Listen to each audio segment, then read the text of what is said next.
ವಿಜಯೇಂದ್ರ ಅವರ ಪಾತ್ರ ಝೀರೋ. ನಾ ರಾಜ್ಯದ ಅಧ್ಯಕ್ಷ ಇರಬಹುದು, ರಾಜ್ಯದ ಅಧ್ಯಕ್ಷ ಇದ್ರೂ ಸಹ ನನ್ನ ಜಿಲ್ಲೆ ಬಗ್ಗೆ ಅಭಿಪ್ರಾಯನ ಕೊಡಬಹುದೇ ಹೊರತು ರಾಜ್ಯದ ಯಾವುದೇ ಜಿಲ್ಲೆಗೆ ಅಭಿಪ್ರಾಯ ಕೊಡೋದಕ್ಕೆ ನನಗೂ ಕೂಡ ಅಧಿಕಾರ ಇಲ್ಲ. ಲಕ್ಷಾಂತರ ಕಾರ್ಯಕರ್ತರು ಪಕ್ಷಕ್ಕೋಸ್ಕರ ದುಡಿತಾ ಇದ್ದಾರೆ. ಹಾಗಾಗಿ ಇದು ಪಕ್ಷ ನನ್ನ ಸ್ವತ್ತು, ನಾನು ಮುಂದೆ ಮುಖ್ಯಮಂತ್ರಿ ಆಗ್ಬೇಕು, ಇದನ್ನ ಕಣ್ಮುಂದಿಟ್ಕೊಂಡು ಪಕ್ಷ ಸಂಘಟನೆ ಮಾಡ್ತಾ ಇಲ್ಲ. ಆ ರೀತಿ ಹಗುರವಾಗಿ ಮಾತಾಡ್ತಕ್ಕಂಥದ್ದು ಅವ್ರಿಗೆ ಶೋಭೆ ತರೋದಿಲ್ಲ. ರಾಜ್ಯದ ಅಧ್ಯಕ್ಷನಾಗಿ ಮಾತಾಡ್ತಕ್ಕ ನನ್ನ ಕರ್ತವ್ಯ. ಕೋರ್ ಕಮಿಟಿಲ್ ಆಗಿರ್ತಕ್ಕಂಥದ್ದನ್ನ ಮಾಧ್ಯಮದ ಮುಂದೆ ಚರ್ಚೆ ಮಾಡಬಾರ್ದಿತ್ತು ಅಂತೇಳಿ ನಾನು ಕೂಡ ಮನವಿ ಮಾಡಿದ್ದೇನೆ.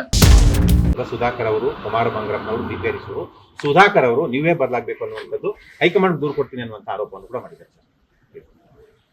ಚುನಾವಣೆ ಪ್ರಕ್ರಿಯೆ ಹೇಗೆ ನಡೆದಿದೆ ಅನ್ನೋದನ್ನ ತಮ್ಮ ಮೂಲಕ ಗೌರವಾನ್ವಿತ ಎಲ್ಲ ಹಿರಿಯರಲ್ಲಿ ತಿಳಿಸೋದಕ್ಕೆ ನಾನು ಇಚ್ಛೆ ಪಡ್ತೇನೆ. ನಾನು ರಾಜ್ಯದ ಅಧ್ಯಕ್ಷನಾಗಿ ಯಾವುದೇ ಜಿಲ್ಲೆಯ ಅಭಿಪ್ರಾಯವನ್ನು ಕೂಡ ಕೊಟ್ಟಿಲ್ಲ, ಕೊಡೋದಕ್ಕೆ ಅವಕಾಶನೂ ಕೂಡ ಇಲ್ಲ.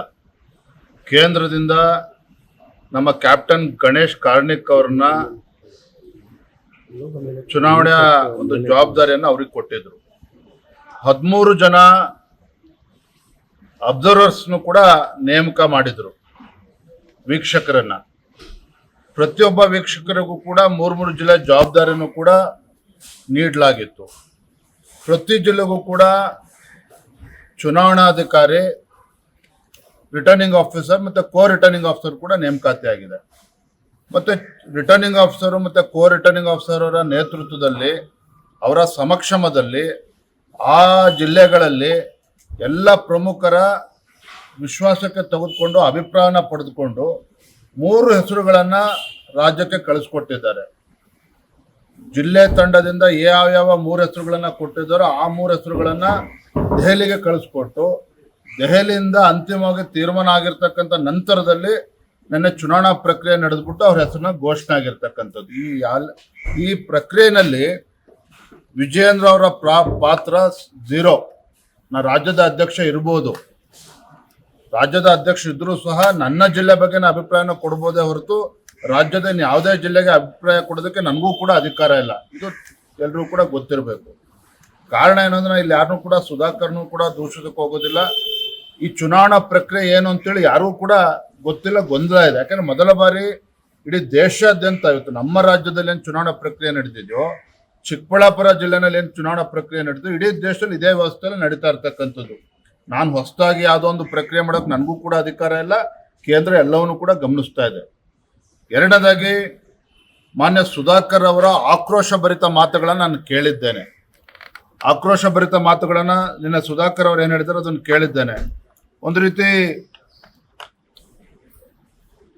ವಿಜಯೇಂದ್ರ ಅವರು ನಮ್ಮನ್ನ ಸಮಾಧಿ ಮಾಡಕ್ಕೆ ಹೊರಟಿದ್ದಾರೆ. ನಾನು ತಮ್ಮ ಮೂಲಕ ಸುಧಾಕರ್ ಹೇಳೋದಕ್ಕೆ ಇಷ್ಟಪಡ್ತೇನೆ, ಈ ರೀತಿ ಹೇಳಿಕೆಗಳನ್ನು ದಯವಿಟ್ಟು ಕೊಡಬೇಡಿ. ಅದು ನಿಮಗೂ ಕೂಡ ಗೌರವ ತರೋದಿಲ್ಲ, ನನಗೂ ಕೂಡ ಗೌರವ ತಂದು ಕೊಡೋದಿಲ್ಲ.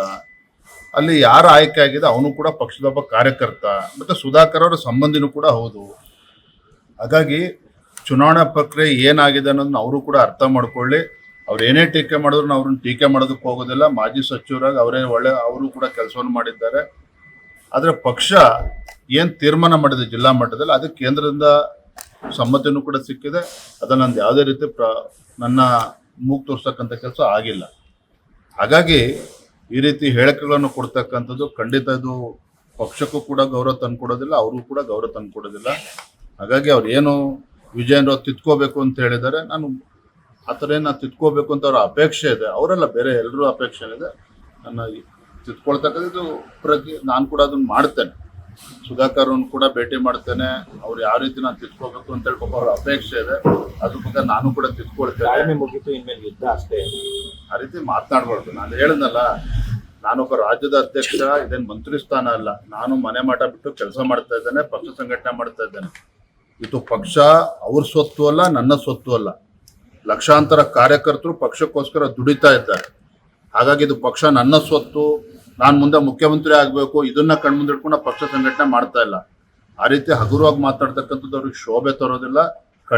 ಖಂಡಿತ ಆ ರೀತಿ ಮಾತನಾಡಬಾರ್ದು ಅಂತೇಳಿ ತಮ್ಮ ಮೂಲಕ ಆಗ್ರಹ ಮಾಡ್ತಾ ಇಲ್ಲ, ವಿನಂತಿ ಮಾಡ್ತಾ ಇದ್ದಾರೆ. ಈಗ ಹೈಕಮಾಂಡ್ಗೆ ಏನಾದ್ರು ಹೇಳ್ತೀರಾ ಸರ್? ಇಷ್ಟೆಲ್ಲ ಆಗ್ತಾ ಇದೆ.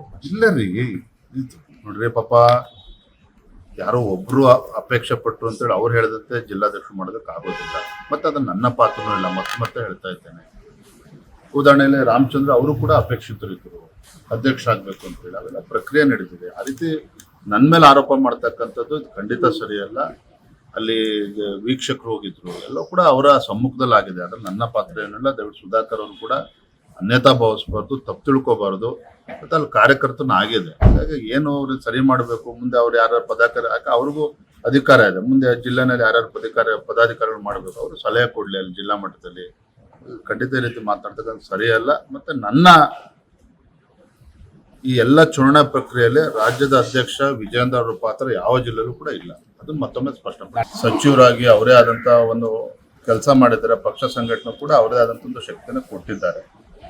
ನಾನು ಕೋರ್ ಕಮಿಟಿ ಆದ ನಂತರ ನಾನೇ ಅವತ್ತು ಕೂಡ ಮಾತನಾಡಿದ್ದೇನೆ, ಮರುದಿನನೂ ಕೂಡ. ಯಾಕೆ ಮಾಧ್ಯಮದಲ್ಲಿ ಬಂದಾಗ ರಾಜ್ಯದ ಅಧ್ಯಕ್ಷನಾಗಿ ಮಾತಾಡ್ತಕ್ಕ ನನ್ನ ಕರ್ತವ್ಯ. ಕೋರ್ ಕಮಿಟಿಲಿ ಆಗಿರ್ತಕ್ಕಂಥದ್ದನ್ನ ಮಾಧ್ಯಮದ ಮುಂದೆ ಚರ್ಚೆ ಮಾಡಬಾರ್ದಿತ್ತು ಅಂತೇಳಿ ನಾನು ಕೂಡ ಮನವಿ ಮಾಡಿದ್ದೇನೆ. ಮತ್ತು ಏನೇ ಸಮಸ್ಯೆ ಇದ್ರೂ ಎಲ್ಲ ಹಿರಿಯರು ಕೂತು ಬಗೆಹರಿಸ್ಕೊಳ್ಳೋಣ ಅನ್ನೋ ಮಾತನ್ನು ಕೂಡ ನಾನು ಮಾತನಾಡಿದ್ದೇನೆ ಶ್ರೀರಾಮುಲು ಅವರು. If you like this video ಬೇಗ ಲೈಕ್ ಮಾಡಿ, ಕಾಮೆಂಟ್ ಮಾಡಿ, ಶೇರ್ ಮಾಡಿ ಹಾಗೂ ಯೋಯೋ ಟಿವಿ ಕನ್ನಡವನ್ನು ಸಬ್ಸ್ಕ್ರೈಬ್ ಮಾಡಿ.